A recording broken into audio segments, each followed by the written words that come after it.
ગુજરાત માટે 4 દિવસ ભારે વધુ એક વરસાદી સિસ્ટમ સક્રિય મહુવામાં 2 કલાકમાં 2 ઇંચ વરસાદ શેત્રુંજીના 20 દરવાજા ખોલવામાં આવ્યા 2 દિવસ વાવાઝોડાની શક્યતા આગામી 4 દિવસ ભારે વરસાદની આગાહી 55 થી 65 કિલોમીટર પ્રતિ કલાકની ઝડપે પવન ફૂંકાશે હવામાન વિભાગ દ્વારા આગામી કેટલાક દિવસોમાં રાજ્યમાં વરસાદને લઈને આગાહી કરવામાં આવી છે જેમાં અત્યાર સુધી સૌથી વધુ સૌરાષ્ટ્રમાં અને દક્ષિણ ગુજરાતમાં વરસાદ નોંધાયો છે અમદાવાદ શહેરમાં પણ છેલ્લા 2-3 દિવસથી શહેરમાં ઝરમઝરમ વરસાદ વરસ્યો હતો આગામી 4 દિવસ પણ રાજ્યમાં ભારે વરસાદની આગાહી હવામાન વિભાગ દ્વારા કરવામાં આવી છે ત્યારે શહેરમાં વહેલી સવારથી અમદાવાદમાં વહેલી સવારથી ઠંડો પવન ફૂંકાવાનો શરૂ થયો છે શહેરમાં ઠંડીનો માહોલ છવાયો છે વાદળછાયું વાતાવરણ પણ સર્જાયું છે જેને કારણે વાહન ચાલકોને પણ મુશ્કેલી પડી રહી છે વહેલી સવારથી વાતાવરણ ધુમ્મસભર્યું જોવા મળી રહ્યું છે હવામાન વિભાગ દ્વારા રાજ્યમાં હજી 4 દિવસ ભારેથી અતિભારે વરસાદ પડવાની આગાહી કરવામાં આવી છે દક્ષિણ સૌરાષ્ટ્ર અને દક્ષિણ ગુજરાતના ઘણા સ્થળોએ છેલ્લા 2 દિવસમાં સરેરાશ 4 થી 12 ઇંચ જેટલો વરસાદ પડી ચૂક્યો છે આવતીકાલ સુધીમાં ગુજરાત પર ડીપ ડિપ્રેશન ત્રાટકવાની તૈયારી હોવાથી આ કમોસમી વરસાદ ખેડૂતો માટે વધુ ખરાબ સાબિત થઈ શકે ધોધમાર વરસાદની સાથે 55 થી 65 કિલોમીટર પ્રતિ કલાકની ઝડપે પવન પણ ફૂંકાશે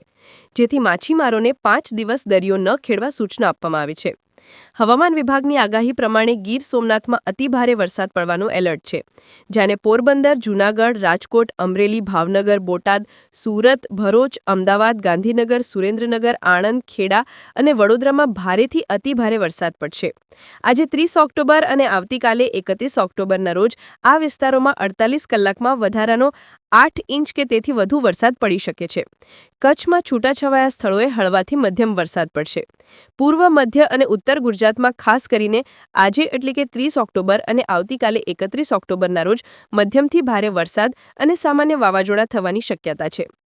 આજે વહેલી સવારથી રાજ્યના અનેક વિસ્તારોમાં વરસાદ શરૂ થતાં વરાપની રાહ જોઈને બેઠેલા ખેડૂતોની ચિંતામાં વધારો થયો છે ભાવનગરના મહુવામાં 2 કલાકમાં 2 ઇંચ વરસાદ ખાબકતા નીચાણવાળા વિસ્તારોમાં પાણી ભરાયા છે તો અમરેલી અને ઉના પંથકમાં પણ કમોસમી વરસાદ શરૂ થયો છે અમદાવાદમાં અંધારપટ સાથે અનેક વિસ્તારોમાં ઝરમરા વરસાદ વરસી રહ્યો છે અમદાવાદમાં હળવા વરસાદની આગાહી હવામાન વિભાગના ડાયરેક્ટર ડોક્ટર એ.કે. દાસના જણાવ્યા અનુસાર આગામી 5 દિવસ માછીમારોને દરિયો ન ખેડવાનું સૂચના આપવામાં આવી છે અને પોર્ટ પર LCS 3 નંબરનું સિગ્નલ લગાવવામાં આવ્યું છે અરબી સમુદ્રમાં ડિપ્રેશનના કારણે વરસાદની આગાહી કરવામાં આવી છે આજે પણ અમદાવાદમાં હળવા વરસાદની આગાહી કરવામાં આવી છે સુરતથી દીવ જતી ફ્લાઇટ હવામાનને કારણે રદ દીવ એરપોર્ટ પરના ખરાબ હવામાનના કારણે સ્ટાર એરની ફ્લાઇટ નંબર 6E7968 જે સુરતથી દીવ જતી હતી તે આજે રદ કરવામાં આવી છે આ ફ્લાઇટ રદ થવાના કારણે સુરતથી દીવ જઈ રહેલા મુસાફરોને ભારે હાલાકીનો સામનો કરવો પડ્યો છે એરલાઇને મુસાફરોને તેમની ટિકિટ અંગે વૈકલ્પિક વ્યવસ્થા અથવા રિફંડ માટે સંપર્ક કરવા જણાવ્યું છે ભાવનગર જિલ્લામાં સવારે 6 થી 12 સુધીમાં નોંધાયેલો વરસાદ ભાવનગર જિલ્લામાં સતત 5 દિવસથી વરસાદી માહોલ જોવા મળી રહ્યો છે આજરોજ વહેલી સવારથી શહેર તેમજ જિલ્લામાં વરસાદી ઝાપટા વરસી રહ્યા છે સવારે 6 થી 12 સુધીમાં જિલ્લાના મહુવામાં 3 ઇંચ તળાજામાં 2 ઇંચ સિહોર અને પાલીતાણામાં 1 ઇંચ વલ્લભીપુરમાં 4 મીમી ઉમરાળામાં 5 મીમી ભાવનગરમાં 9 મીમી ઘોઘામાં 9 મીમી ગારિયાધારમાં 11 મીમી અને જેસરમાં 10 મીમી વરસાદ નોંધાયો છે જિલ્લામાં સવારથી ક્યાંક સારો એવો વરસાદ તો ક્યાંક ઝરમર વરસાદ છે તે અવિરત વરસી રહ્યો છે શેત્રુંજી ડેમના 20 દરવાજા 1 ફૂટ ખોલવામાં આવ્યા ભાવનગર જિલ્લામાં આવેલો જીવાદોરી સમાન શેત્રુંજી ડેમ ગત 27ના રોજ ચોમાસાની સિઝન બાદ 8મી વખત ઓવરફ્લો થયો હતો હવામાન વિભાગ દ્વારા આપવામાં આવેલી વરસાદી આગાહીના પગલે સતત 5 દિવસથી ઉપરવાસમાં પડેલા સારા વરસાદના પગલે ડેમમાં સતત પાણીની આવક શરૂ છે આજે સવારના ઉપરવાસથી સતત પાણીની આવકમાં વધારો થતાં ડેમના 20 દરવાજા 1 ફૂટ ખોલવામાં આવ્યા છે જિલ્લાનો શેત્રુંજી ડેમમાં 1800 ક્યુસેકની આવક સામે 1800 ક્યુસેકની જ આવક થઈ રહી છે હિંમતનગર અને પ્રાંતિજમાં ધીમી ધારે વરસાદ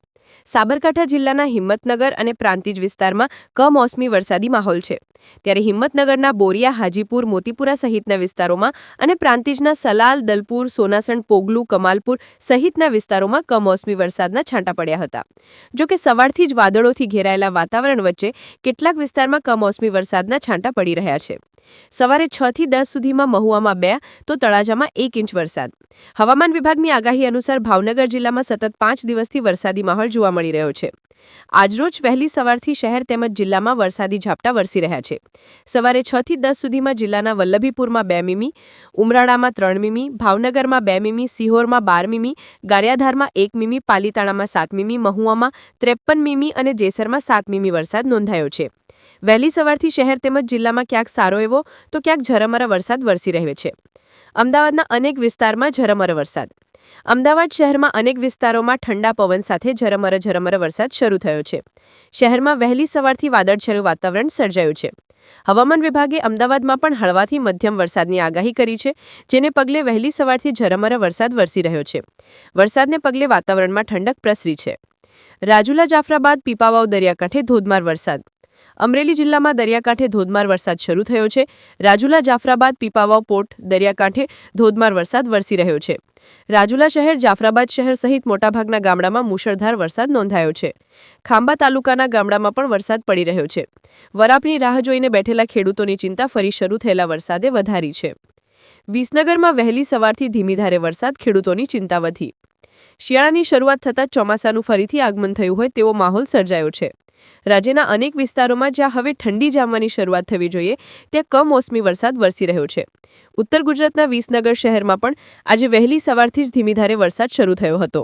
આ અણધાર્યા વરસાદને કારણે વાતાવરણમાં ઠંડક પ્રસરી ગઈ હતી, જેને લઈને સામાન્ય ઠંડીનો ચમકારો પણ અનુભવાયો હતો.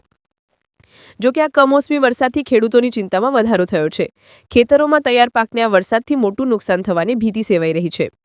આગામી 4 દિવસ ભારે વરસાદની આગાહી. 55 થી 65 કિલોમીટર પ્રતિ કલાકની ઝડપે પવન ફૂંકાશે, જેથી માછીમારોને 5 દિવસ દરિયો ન ખેડવા સૂચના આપવામાં આવી છે. હાલની આબોહવાથી મહત્તમ અને ન્યૂનતમ તાપમાનમાં પણ વધઘટ રહેશે, એટલે કે ઠંડીનો પણ અહેસાસ થશે અને ગરમીનો પણ અનુભવ થઈ શકે છે. આમ રાજ્યમાં ડબલ ઋતુ રહી શકે. અમદાવાદમાં સામાન્યથી મધ્યમ વરસાદની આગાહી કરવામાં આવી છે. છેલ્લા કેટલાક દિવસથી વરસી રહેલા કમોસમી વરસાદને કારણે ખેડૂતોની સ્થિતિ પણ દયનીય થઈ ગઈ છે.